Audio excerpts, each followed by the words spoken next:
Hey everyone, welcome back to Trailblazers, the series that showcases the bold HR, talent and L&D leaders who are shaping the future of work with action, not just ideas.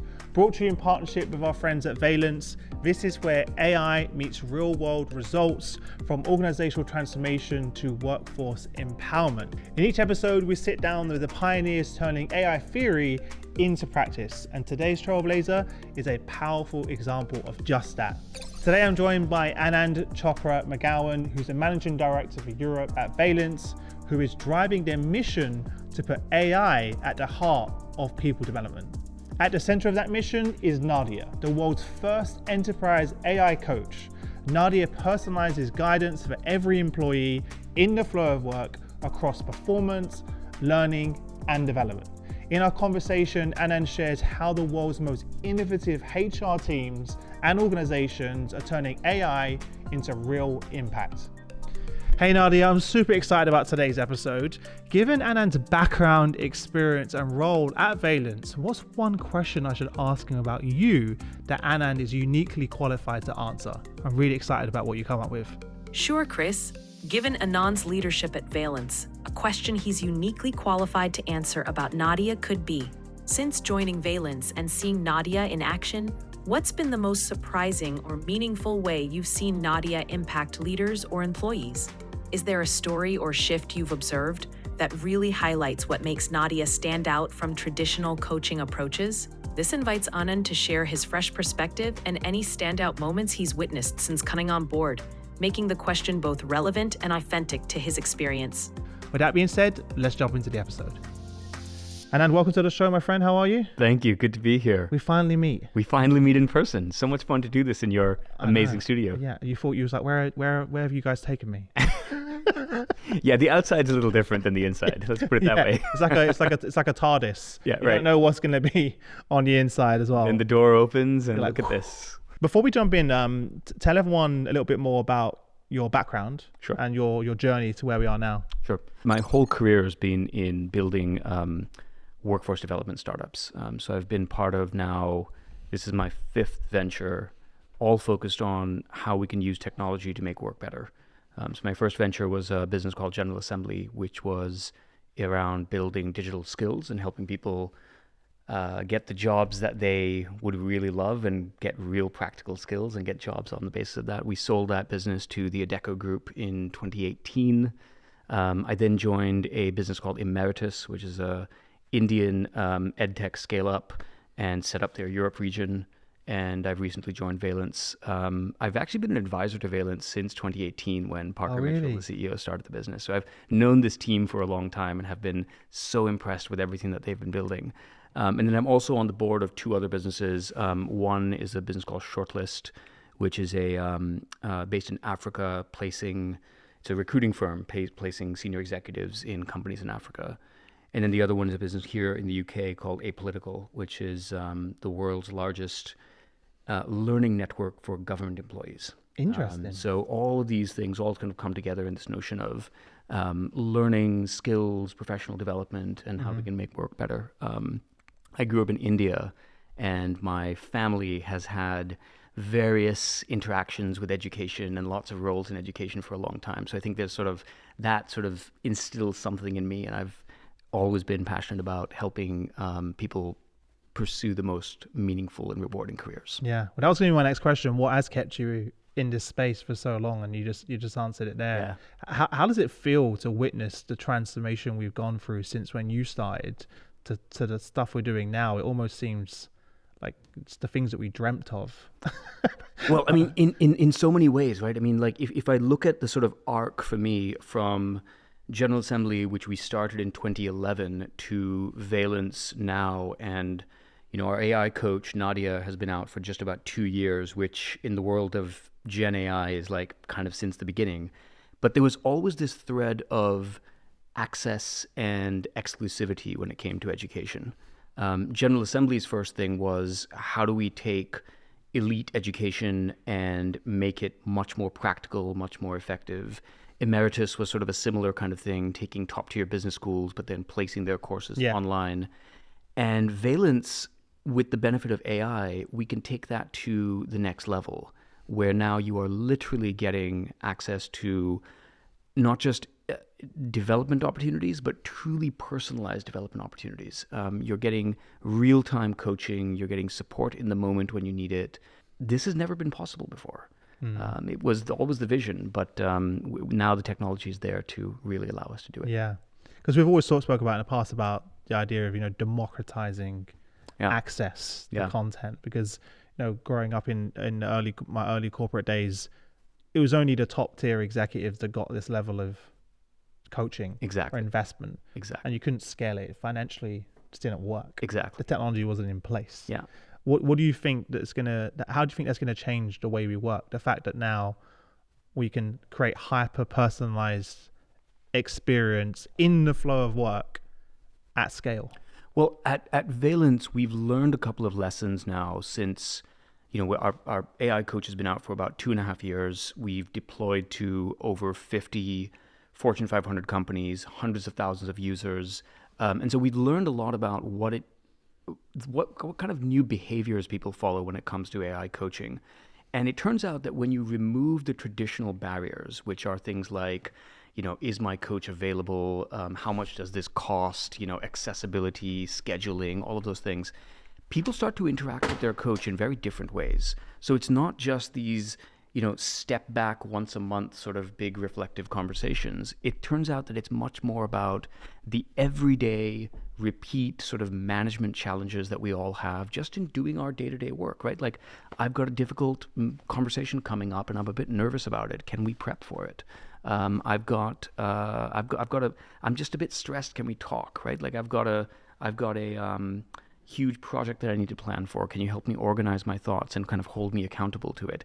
These are day-to-day challenges that we all have, but we've never really been able to access coaching on-demand support to really help us through it.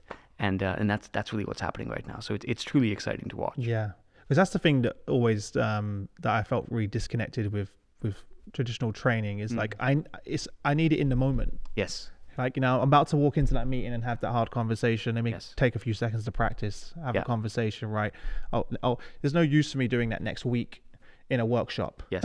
Yeah, exactly. The gap between theory and practice has been a big issue when it comes to workplace learning, professional development. And with the benefit of AI, we can now truly bring to life this notion of a coach in your pocket.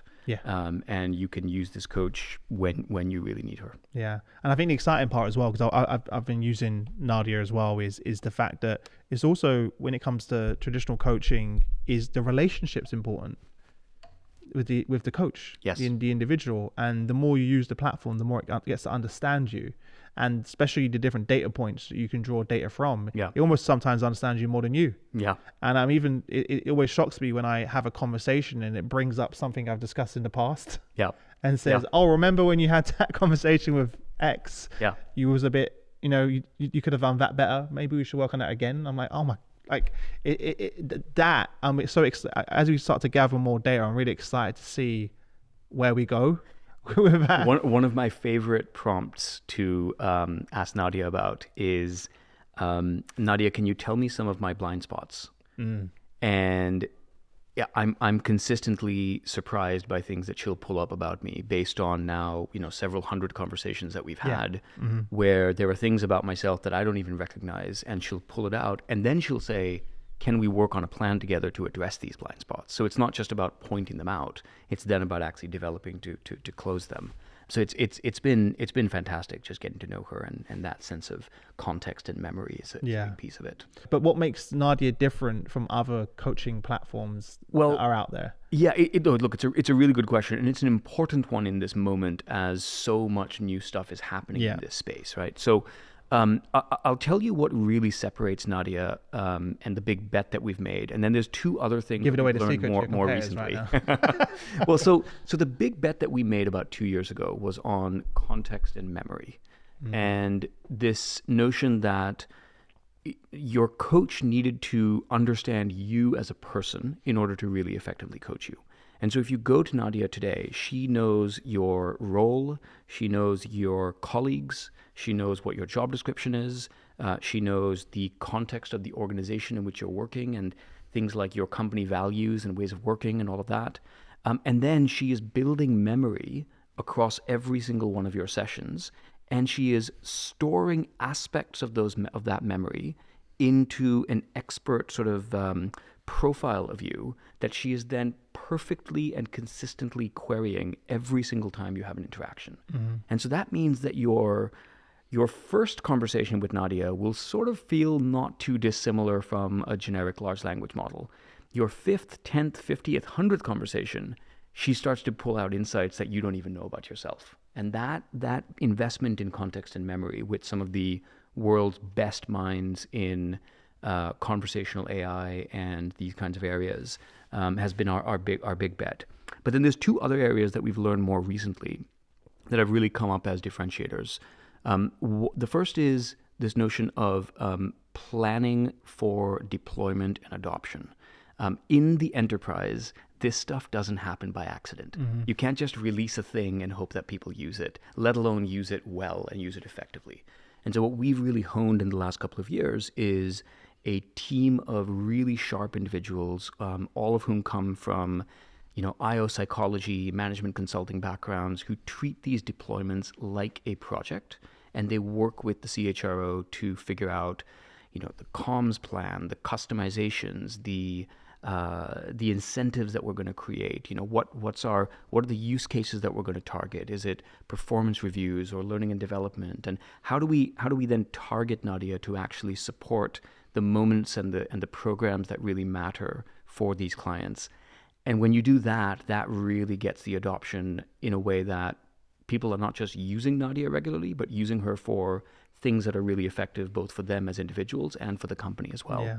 And then the final one, and this is now the benefit of just being the first one out there with this, after deploying across over 50 Fortune 500 companies and going through learning the lesson the hard way, doing the, InfoSec reviews, the AI council reviews, all that stuff, we are just now the trusted partner in this. And so companies can rely on that sense of tenure and credibility that's been built by having been the first one out there and gone through those tough problems. Yeah. No, I mean, you covered a lot there, but one of the things that I was surprised when I was using it was, you're right. One, it's gathering information through your conversations, context. Yes. And it takes time. But also in the back end, it took me 5 minutes to fill out the profile. Yep. So for everyone listening, in the back end, you can fill in your role, your team, your goals, your objectives, areas you need to work. There's 12, I think. Yep. In there that you can fill out. It took me 5-10 minutes. Yeah, absolutely. And this stuff immediately you're given it the context. This stuff is not a huge onboarding program. Yeah. It's not a huge training thing. You get to know Nadia very quickly. Most people interact with Nadia by, at least my personal preference is, speaking to her and then reading her response. But you can do it in any combination you want. Yeah. And that's been a big investment as well of high quality voice recognition, transcription. One of the things that our users are always surprised with is just the speed and accuracy of transcription as well. So she's showing you what you're saying, and doing a slight bit of editing there as well to give you the crisp sort of version of it as quickly as possible. And for so many of our deployments are happening all over the world. Nadia speaks almost 100 languages as well, quite well. So you can really interact with her in whatever your language of choice and comfort is. I think the point here is that we want people to get comfortable with their version of Nadia and build a relationship that really works for them. And so that means that it comes down to language, it comes down to the topics you want to talk about, the problems you want to solve, and then the technical considerations as well. One of the recent things we've launched is a integration with Microsoft Teams. So you can just have a conversation with Nadia within your Teams instance like any other colleague. And we see that drives a big spike in usage as well. Have you also added voice to that as well? Or is that text exactly. At the moment? Yeah. So you can do that however you want in Teams. In Teams, and that connects back by an API to Nadia. Yeah, that's incredible. I mean, I kind of feel like that's the kind of table stakes at this point. You kind of, if you're not creating tools that show up in the flow of work, into their existing tools, you're just creating another friction. Exactly. Is this another app? We've already got app fatigue. Like everyone's got Yeah. so many. It's got to be connected in. It's got to be easy to access. It's got to be, and then the other element is it's got to be a trusting relationship. You have to trust that you're able to have truly private conversations with Nadia. She's able to get to know you. It's not just another sort of corporate productivity tool or something, but really something where you are building your relationship with Nadia. So I spoke to Citrus from quite a few of your customers, Delta Airlines, Experian, Prudential, Costa, VML, list goes on. Could you share a practical use case with everyone? Yeah. And when people are rolling this out, what are some of the use cases? Can you share? Yeah, absolutely. Customers? So clients, so again, we've worked with it's now over 50 Fortune 500 companies. Most of our clients tend to start with a pilot and then scale out quite rapidly from there. And in that pilot, what we typically recommend is that clients select 2 or 3 well-described, well-articulated use cases where Nadia can really be supportive. So it's one thing to simply democratize coaching and give access to everyone to a coach. That's almost table stakes. We think everybody agrees that everybody should have a coach. Where it starts to get really interesting is when your coach is ready to support you in the kinds of moments that matter for your company and for your career. And so at Delta, for example, the way that they've been using it, this is Delta Airlines, right? Highly, very, very, very big infrastructure, lots of people. Managers in many cases have a large span of control, so they'll have as many as 15 direct reports. And so in that case, Nadia is supporting with performance reviews. Things that used to take them maybe an hour to prepare for are now taking them more like 10 minutes. And they're able to do so in a much more conversational, rich way with Nadia. And then we've even customized Nadia to turn those performance conversations into the format that Delta has for their managers. So it's their both, structure. Yeah, so it's both a quality and a productivity benefit for them. Amazing. Yeah. So this is how, at Delta Airlines, this is how we do a performance review. This is our framework. You train Nadia on that framework. Exactly. So that way it can follow it. And also support that leader and how they do it. And there's a consistency Exactly. there as well. Yeah. Interesting. Yeah. What are some other examples? Yeah, so at Experian, for example, here in the UK, they've used Nadia for supporting all of their leaders. They've scaled this out to, I think it's about 7,000 leaders or so now. And one of the interesting things that they found is when Experian compared leaders who were using Nadia and leaders who were not against their own internal leadership effectiveness scores, they could see that those leaders who were using Nadia scored significantly higher as effective leaders, giving the sense of Nadia being available and supportive, not just for mid-level employees, but also for senior executives within the company as well. There's so many versions of this, though. When we see at Costa Coffee, for example, here in the UK, store managers having access to Nadia. This is a audience that is often dealing with very, very stressful situations. Lots of workers coming in. These are often contract workers. They haven't necessarily been given a lot of training and support in how to really be managers of these workers. Yeah. They can now go to Nadia, not just in theory, but in practice, literally just minutes before they have to have a tough conversation with someone and get the support of like, okay, how do I prepare for this? And we've had some amazing stories from store managers, up and down the country, saying how Nadia has really just changed the entire notion of what it means for them to be a manager. Yeah. And so there's so many of these kinds of stories, both at the kind of corporate strategy level, but then also at the human level, where you can see Nadia having such an amazing impact for people who previously would never have been given the benefit of a coach. When I first came across the product, one of the first things I did think about was the benefit for frontline workers. Yes. Because they've been neglected quite a lot in the past. Yes. And the ability to now give that to them on their phone, in the field, especially retail is a great example. Yeah. To be able to do that where they're dealing with different challenges, customers, whatever it may be. Yeah. So what's the onboarding experience look like? Well, I mean, the beauty of Nadia, and this is part of what we've designed, but also partially the benefit of Gen AI, is Nadia is just really, really easy to start working with. So we always recommend all of our users, their first interaction with Nadia happens during a live onboarding call that our team runs. Oh, okay. And that's really important, right? Interesting. Because we know that So you get the team to be on the call. we get the end So if users. you're doing a pilot, you're going to get, Yeah. say you've got 50 people doing a pilot, Yeah. you get them on a call with someone in the team. Yeah, we typically go for quite large numbers. So our pilots are usually about 1,000 people. Oh, really? Okay. So we go for pretty big scale, and part of the reason for that is we really want to see how this works in having an impact at a much greater scale than you would with traditional coaching. And so being able to show that with scale means big numbers. And so we will typically do webinars and live streams and these sort of onboarding calls with 100, 200 or so people at a time. And the idea is that you have your first and your second interaction with Nadia live on that call. And literally somebody from our team sets it up, gives the context of how to use Nadia, gives everyone access to their first instance on the call, and then we ask everyone to go on mute, turn off your camera, and we give them a recommendation. And then they say it. Yeah. No, so it's it's a private conversation, which is really important. But we recommend, here's how to use Nadia. Okay. Go and have your first conversation. We come back, we say, what did you learn? How was it? We take feedback, we then iterate from there, we do another one.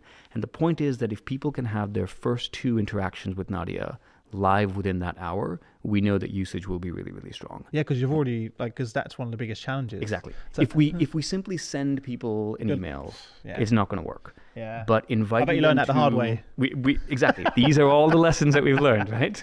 Yeah. So live onboarding, having your first couple of conversations. I love that. And then look, the other element is our team does a lot of customization here.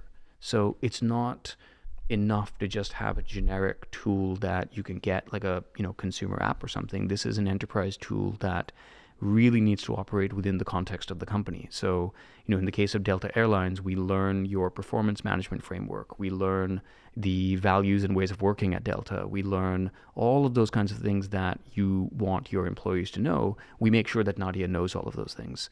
And so that initial setup that our team does before any users really begin to interact is what makes it so that it really feels like your coach and also your own sort of internal company's coach. Are you uploading content from customers? Yes, in the So if they're initial policies, processes. Exactly. You're uploading that. What about learning materials? So it can literally be anything, and our team does the work to figure out not just the initial upload, but then also making sure that Nadia really expertly understands all of that, so that then when you go and have a conversation with Nadia about how a given value shows up in your company, she's not just going to list the value, she's going to talk you through it and give you insight into how it plays into your context as well. And this is the whole benefit of a Gen AI tool as opposed to a sort of generic chatbot type thing that you might use. What other integrations are you pulling in from the Well, so this is a big. I'm sure clients have different requests and different tech stacks. That they want you to draw or push data to. Yeah, so we think very carefully about this, and I think there's 2 points to consider with integrations. The first is that we want to make it as seamless as possible for the user. The second is that we want it to be as secure and trustworthy for the company in terms of data that they're sharing, in terms of what their company is learning about them. So we take I'd say one of the largest sort of bottlenecks in our process right now is going through the sort of painstaking InfoSec reviews and AI council works that our clients have. Yeah. And in a sense, there's really no shortcut to that, right? We have to make sure that this is an enterprise tool and our clients have to feel fully secure and safe that this is actually working. So it does take time, but it's worth us doing. Yeah. On that point, because one of the things that the concerns I hear is around safety, trust, compliance, ethical AI, bias. Yeah. How do you kind of look and approach that?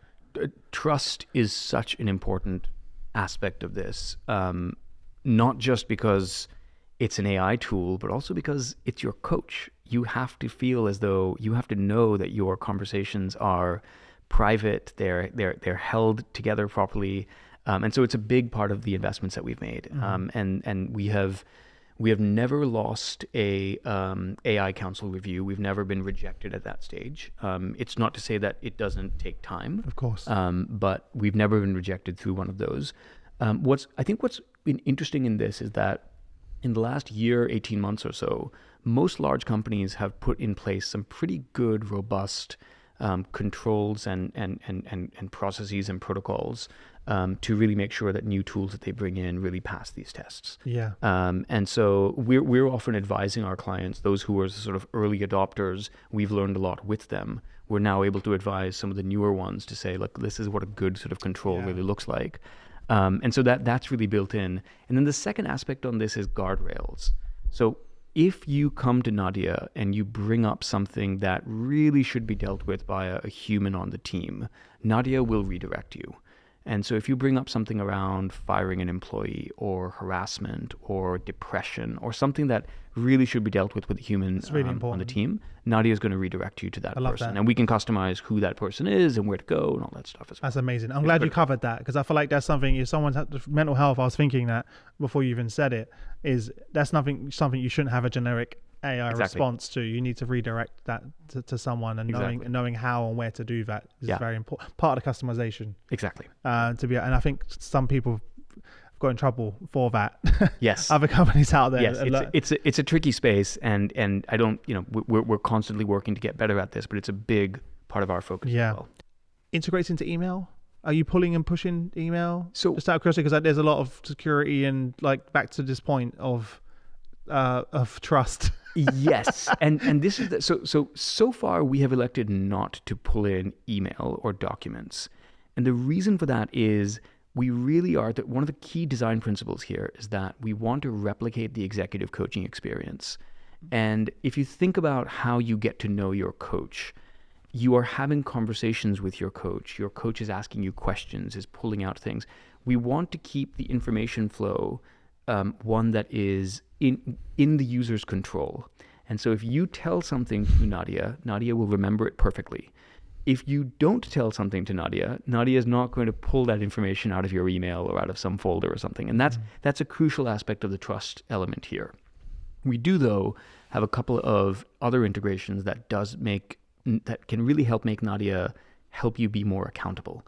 So for example, if companies want to turn this on, we can connect in your calendar, and Nadia can read the titles of your meetings and start to nudge you. How was your meeting with Chris today? Yeah, how'd it go? Exactly. How was that interview? It says performance review in the title. You were nervous about your interview with Chris. How did it go? Do we want to do a prep session for it? Or do you want to do a debrief or something, right? So those kinds of accountability things are in there. She can also say, hey, it looks like you've got some free time right now. Maybe it's a good moment for us to check in on, That's good. Making space for it. Exactly. I like that. So those kinds of integrations are there, but we think about integration and this kind of element in a very nuanced, kind of well-designed way. Where do you see this going in the next? I mean, I was about to say a couple of years, but it's going so fast. No, we think in weeks and months. Yeah, exactly. Let's say 6 to 12 months then, because when you first started, you were a trailblazer, and you still are. It's the name of the series. Exactly. But I'm also seeing a lot of data coming out. I think I saw one recently. I think it was Gartner. About 80% of AI projects are failing. It was MIT last week. Is that 95%. What that was? You're right. I'm glad you remembered it, and that was pretty shocking. Yeah. To see that. We are in the beginning of a rapid and massive software replacement cycle that's really starting to happen right now. In a sense, we're too early to be looking at what the exact value of this thing is going to be, what the financial returns are going to be right now. We're still in this foundation building mode, and we believe at Valence, we really believe that there is a new category being created here, which is this notion of every employee getting a coach who can help them through all of the moments that matter throughout their career. Now, to make that happen, there's a whole bunch of things that need to happen. One is that we need to start building habit. So users have to get comfortable and ready with the idea of regularly going to a coach with their problems. That's a big part of what our team is doing right now, and we're seeing that really work well. The second is that our coach has to get as expert as possible using all the benefits of these tools. So teaching Nadia how this notion of memory, this notion of context, this notion of customizing to your company, all of those things really help to make sure that Nadia can support in the moments that really matter. And I think what we'll start to see more and more is that when you can have a coach available at any moment that's critical to you, you can start to rethink all aspects of the employee life cycle, from joining a company to leaving a company and everything in between.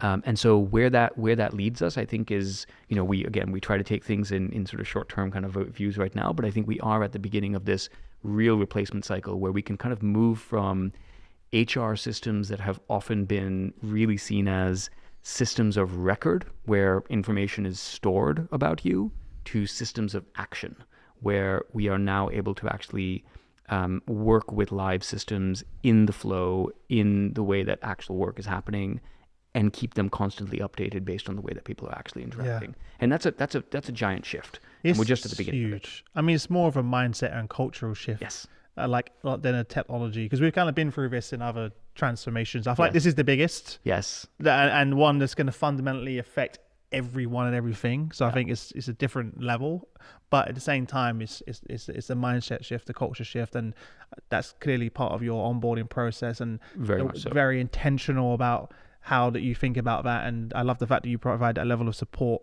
for customers along that journey, because no one's been on that journey before. It's critical. This is not, I mean, getting the technology right is a big piece of it, but getting the habit and training and incentives and everything right is another one. Yeah. What advice would you give to people listening right now that are on this journey, considering tools like Valence and others? What's some of the questions that they should be asking that they probably haven't thought about that there should be?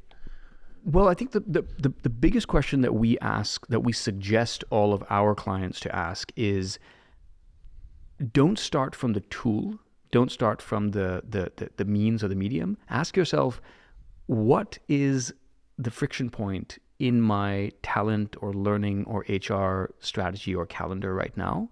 And where could AI potentially really help with that? And start with those problems first. And if you do that, then you can start to think about what tools may actually be necessary, whether it should be built or bought, and all of those questions can then come later.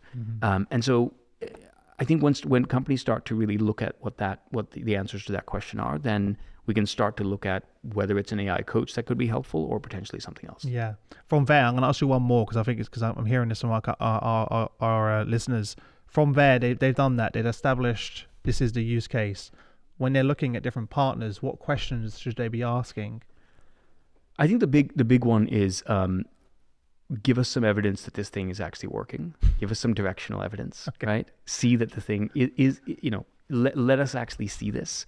There's so much about this that is about the AI world right now that is possibilities and potential and conjecture. Yes, I'm with you on that one. I think if you're a HR leader right now, you should be getting your hands dirty with the actual tools and really seeing it for yourself. Ask for demos, ask for licenses, ask for things that you can really test and get to know yourself. And that makes it so much more tangible. I think the other one is speak to your colleagues, speak to your peers in the space, right? Like we are, the nice thing about this is nobody really has a head start.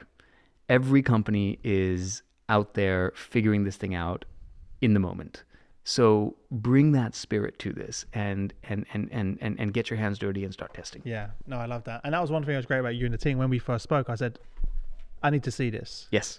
And your team just sent me a link. Yes. And I just used it. That is the big And I was like, oh, this is exactly what it is on the, because there are a lot of claims and companies claiming they can do X, Y, and Z and they can solve all your problems, but very few actually say, here you go. It's a big ethos. It's a big ethos for us. Like if we want our clients to just put it in people's hands. Like in fact, one of the key moments in our process with our clients as we're planning for these deployments is before we even do one of these pilots, we'll do a 2-week no cost proof of concept. Amazing. 50 users.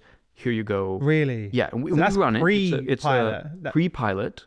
We call it a proof of concept. Proof of concept. And we still manage it, right? We do a little kickoff, and but the point is that we want people. We know that once people start to get what the visceral sense of how this coach could really be helpful for them in the moment, it just becomes so much easier. These things they shouldn't be talked about in theory, because that's the beauty of these tools, right? You can use them right now. You don't have to, there's not a big training program you have to go through. There's not a big onboarding. If there is, it's a bad product, by the way. Exactly. If you have a training for one of these tools, that should be your first warning sign. That should be your first warning sign. Because it should. Good right. point. Yes. They should be easy to use. Otherwise, they're not helpful. I'm not going to say who it was, but I had one of your customers that I spoke to, and one of the surprises was they had some training and no one came. But they said the reason no one came is no one needed to come because everyone already got it. It's pretty easy to use. And that was the best compliment that they could pay. I was like, that's such a really interesting thing, because in the past, you needed to do all of that hand holding and of course, training and to be able to do that. This has been one of the big reasons why Gen AI has taken the world by storm, because you can just start using it. Yeah. And so, we feel the same with Nadia. Last thing before I let you go, because I'll talk to you forever otherwise. What are you most excited about? As you look ahead, what most excites you?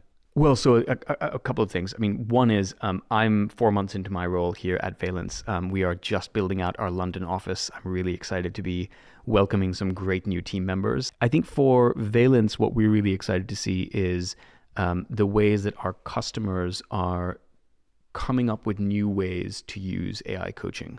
I think we started with this notion of democratizing coaching in the sense that everybody should have a coach in their pocket. Now that in so many of our clients' cases, everyone does have a coach in their pocket, we're now starting to see some really interesting ways in which they're actually using it.